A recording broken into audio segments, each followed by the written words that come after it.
आखिरी समय में आते हैं, बीजेपी उस पर अपॉलॉजी डिमांड कर रही है अब आपसे, और काफी कौन अपॉलॉजी डिमांड कर रहा है? भारतीय जनता पार्टी आपसे अपॉलॉजी डिमांड कर रही है। कई नेता, भारतीय जनता पार्टी को आप जानते हो और हम भी जानते हैं। क्या भारतीय जनता पार्टी ये बताएगी कि सबसे पहले काशी विश्वनाथ कॉरिडोर के लिए जो भवन लिया गया था, क्या समाजवादी सरकार में नहीं लिया गया? अगर वो जवाब दे दें, सच बोल दें, मंदिर में खड़े होकर के सच बोल दें अगर ये, तो जवाब हमसे भी ले जाना।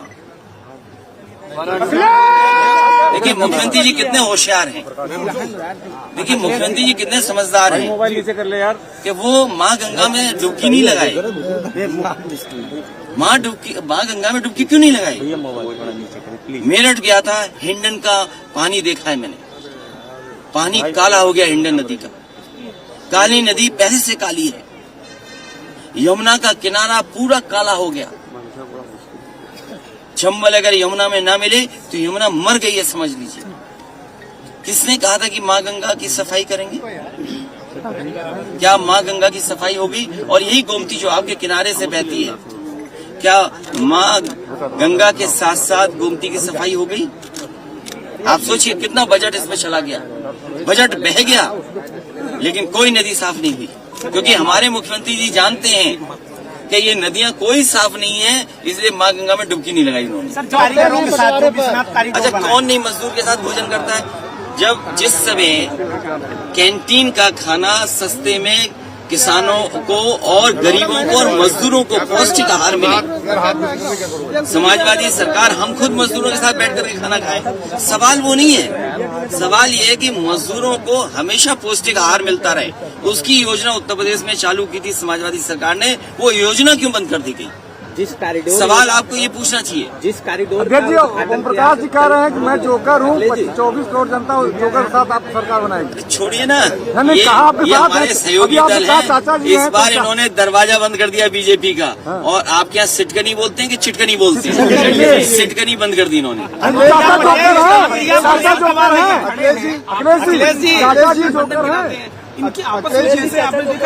अरे हमसे संबंध तो अच्छे हैं, और इनके आपस में भी संबंध, इन संबंधों की चिंता मत करो। आपको संबंधों की चिंता करनी है। डबल इंजन सरकार जो पैदल पहले ही हो गए, सरकार से पहले पैदल, और किनारे होकर के तस्वीर देख रहे हैं। सोचो, तस्वीर किसी की खिंच रही है? अखिलेश जी जो इस चुनाव में दूल्हा होने हैं वो कहीं किनारे पे खड़े हैं। आपके आजमगढ़ का नाम आजमगढ़ का नाम बदलने से कुछ नहीं होगा। ये नाम बदलने वाला, रंग बदलने वाली सरकार, दूसरों के काम अपने काम बताने वाली सरकार, जो कैंची कहीं से आता, फीता कहीं से आता, काट करके जो अपने नाम कर रहे हैं, इनको जनता बदल देगी। जनता बदलाव चाहती है, और आप सब भी बदलाव चाहते हो। अखिलेश जी ऐसा नहीं है कि आप नहीं चाहते हो, आप भी बदलाव चाहते हो। अगर किसान ने खेत में काम न किया होता तो आपकी अर्थव्यवस्था और चौपट हो जाती। पहले तो 3 कानून लाए गए, बड़े पैमाने पे किसानों को अपमान किया गया। 700 के लगभग किसानों ने ये जान गई, और अब वही सरकार के लोग जो काले कानून को तरह तरह से कहते थे, उसके पक्ष में, उसके खिलाफ, और आज वही लोग पक्ष में बोल रहे हैं।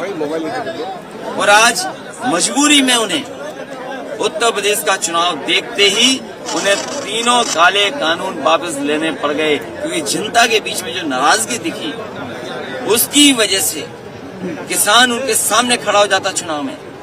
इस वजह से उन्हें कानून वापस लेने पड़े।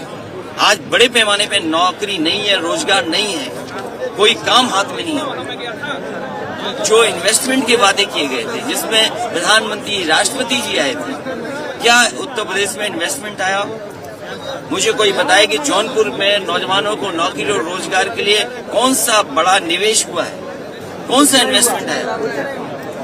अगर कोई इन्वेस्टमेंट आया हो तो बताएं। जो बड़ी बड़ी नौकरियां निकली, लगातार कभी पेपर लीक हो गया, कभी स्थगित करनी पड़ी परीक्षाएं, ये सरकार का कामकाज है। इसलिए लगातार किसानों के हित में, नौजवानों के साथ के लिए, कैसे महंगाई रुके, उत्तर प्रदेश में बड़े पैमाने पे भ्रष्टाचार।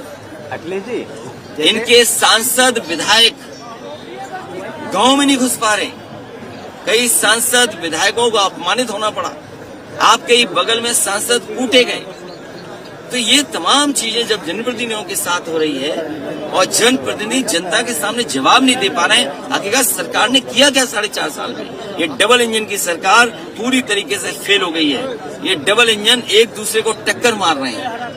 इसलिए इसको बदलने के लिए और कानून व्यवस्था के लिए जौनपुर से बेहतर कौन जानेगा। मुझे याद है वो समय जिस समय एक बच्चा सेल्फी लेकर के गया था, उसके पिताजी को गिरफ्तार किया और मार मार करके उसकी जान ले ली गई। आपको याद होगा, समाजवादी लोग उसके घर परिवार में गए, हमारे एमएलसी जो पूर्व में रहे वो गए, डेलीगेशन गया और परिणाम हुआ उन पुलिस के खिलाफ कार्रवाई हुई। कृष्ण के मामले में याद होगा क्या हत्या हुई, पुलिस को जेल जाना पड़ा। कस्टोडियल डेथ हो रही है, नेशनल ह्यूमन राइट कमीशन से नोटिस मिल रहे हैं। पूरे देश में इतनी कस्टोडियल डेथ कहीं नहीं हुई जितनी उत्तर प्रदेश में हुई है। नेशनल ह्यूमन राइट कमीशन लगातार नोटिस दे रहा है सरकार को। तो ये कानून व्यवस्था है, कानून व्यवस्था को चौपट कर दिया उन्होंने। और साथ ही साथ मेडिकल कॉलेज खंडहर लखीमपुर में कौन नहीं जानता किसानों को कुचल दिया। और जो कुचलने वाली जीप थी, जीप को चलाने वाले लोग और चलाने वाले के साथ साथ जो बैठे थे, क्या बीजेपी के कार्यकर्ता थे कि नहीं थे? क्या लखीमपुर की घटना किसान भूल जाएंगे? क्या हाथरस की बेटी के साथ जो हुआ इस प्रदेश की माताएं बहनें बेटियां क्या भूल जाएंगी? क्या आगरा की घटना को भूला जा सकता है? कासगंज की घटना को कौन भूल सकता है? झांसी में जो नौजवान था उसकी पुलिस ने हत्या कर दी, कौन भूल सकता है? आपके जिले में तो लगातार जेल जारी है, पुलिस के ऊपर इनाम घोषित हुआ। आपके गोरखपुर जहां मुख्यमंत्री जी का खुद है जिला, बताइए व्यापारी को मारते मारते नहीं मार दिया क्या? पुलिस की पहली लात में ही जान चली गई उसकी। क्या ये जानकारी नहीं है? उत्तर प्रदेश की सरकार हटने जा रही है और हम सब लोग मिलकर के उत्तर प्रदेश में भारतीय जनता पार्टी का सफाया होगा। और हो सकता है, जो मैंने पहले दिन से कहा और आज भी कहता हूं, आप लोगों का समर्थन और आपका भी समर्थन है, क्योंकि सच दिखाओगे तो आपके खिलाफ भी कार्रवाई हो जाएगी। इसलिए आपका समर्थन जोड़ करके और इन सबका समर्थन जोड़ करके सबका साथ लेकर के सबके सहयोग और सबकी भागीदारी को देते हुए हो सकता है उत्तर प्रदेश की जनता को समझाने में हम लोग कामयाब हो जाएंगे तो 400 सीटें भी इनको हरा देगी भारतीय जनता।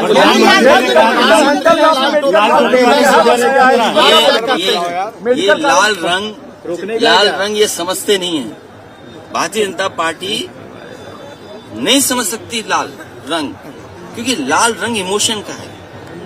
आप जब खुश होते हैं तो आपका चेहरा लाल हो जाता है, और जब आप गुस्से में होते हैं तो आपके कान और चेहरा लाल हो जाता है। ये इमोशन का रंग है, ये हमारे खून का रंग है। क्या भारतीय जनता पार्टी का खून काला है? अध्यक्ष जी, उनका भी काला नहीं होगा, उनका भी लाल है। ये शादी के जोड़े में जो कपड़े पहनाए जाते हैं जोड़े को, वो लाल रंग होता है कि नहीं होता है? बताओ, सिंदूर का रंग लाल है। भाजपा को आप क्या कहना चाहते हैं? सिंदूर का रंग लाल है कि नहीं है? नहीं, वो ठीक है। उन्होंने कहा कि लाल टोपी वाले गुंडे, तो भाजपा को आप क्या बताना चाहते हैं? ये रंग इमोशन का है, क्रांति का है। और जो लोग जिनके परिवार नहीं है वो परिवार के लोगों का दुख नहीं समझ सकते। और अभी एक साथी पीछे आया, आवाज दे रहा था, आपने आधुनिक खंडर नहीं देखा? ये आधुनिक खंडर है जिसको सबसे अच्छा मेडिकल कॉलेज बनना था। मुझे याद है जिस समय मैं जौनपुर के मेडिकल कॉलेज को स्वीकृत कर रहा था, मैंने कहा था कि मेडिकल कॉलेज पूर्वांचल का आजमगढ़ से बेहतर और आसपास के इलाके से सबसे बेहतर मेडिकल कॉलेज बन करके आएगा। उस समय अगर आपने देखा होगा आर्किटेक्चर, क्या शानदार आर्किटेक्चर था उसका। सब बजट दे दिया गया। क्या वजह कि 4.5 साल में वैसे ही का वैसा दिखाई दे रहा है। इन्होंने आधुनिक खंडर बना दिया और सुनने में आएगा इसका भी उद्घाटन हो गया। अरे जिस अस्पताल में जो अस्पताल खुद इलाज मांग रहा हो, जो मेडिकल कॉलेज खुद इलाज मांग रहा हो, वो कब गरीबों का इलाज कर पाएगा? वही मेडिकल कॉलेज इसलिए बना था कि कम से कम जौनपुर के लोगों को इलाज के लिए कहीं भागना न पड़े। मोदी जी ने कहा कि महात्मा गांधी के सपने को साकार किया विश्वनाथ कॉरिडोर पर। राष्ट्रपिता महात्मा गांधी की पूरा भाषण नहीं सुना होगा। जब PSU में गए वो इकलौता भाषण है जो राष्ट्रपिता महात्मा गांधी पूरा नहीं कर पाए थे। और राष्ट्रपिता महात्मा गांधी के सपनों को पूरा करना, और राष्ट्रपिता महात्मा गांधी की हत्या होने पर किस पे सवाल खड़ा हुआ था? राष्ट्रपिता महात्मा गांधी का असली रास्ता है गरीब को आगे बढ़ाना, सबको सम्मान देना, संविधान को बचाना। और इसलिए मैं कह रहा हूं कि आने वाले समय में समाजवादी और अम्बेडकरवादी मिलकर के देश में और प्रदेश में परिवर्तन लाएंगे। और आप तो ये बताइए, आपके जौनपुर में भी सूची बनी माफियाओं की कि नहीं बनी? कम से कम अगर मुख्यमंत्री ने सवाल खड़ा किया है तो मुख्यमंत्री जी को ये करना चाहिए कि हर जिले के टॉप माफियाओं की सूची जारी करनी चाहिए। और आज क्योंकि बगल में बनारस है तो बनारस, चंदौली, भदोई, मिर्जापुर, जौनपुर के जो टॉप माफिया हैं उनकी सूची कब जारी करेंगे? नहीं, आप देखिए, कोई पत्रकार साथी पूरा सवाल पूछेगा तो पूरा जवाब मिलेगा। मैं आपसे अपील करूंगा कि आप पूरा सवाल अपने पत्रकार मित्र का बताइए पहले, जो आपके पत्रकार मित्र सवाल मुझसे पूछ रहे थे। और देखिए, आप तो जौनपुर के बगल के लोग हो। अच्छा, जनता ही जानना चाहती चाचा भतीजे कब साथ वो चाचा है हमारे। ये तो जोकर है, मैं जोकर हूँ। आओ ये आगे देखो, सबसे बड़े चाचा है। खबरों में बने रहने के लिए फोरम 4 को सब्सक्राइब करें और नोटिफिकेशन पाने के लिए बेल आइकन दबाएं।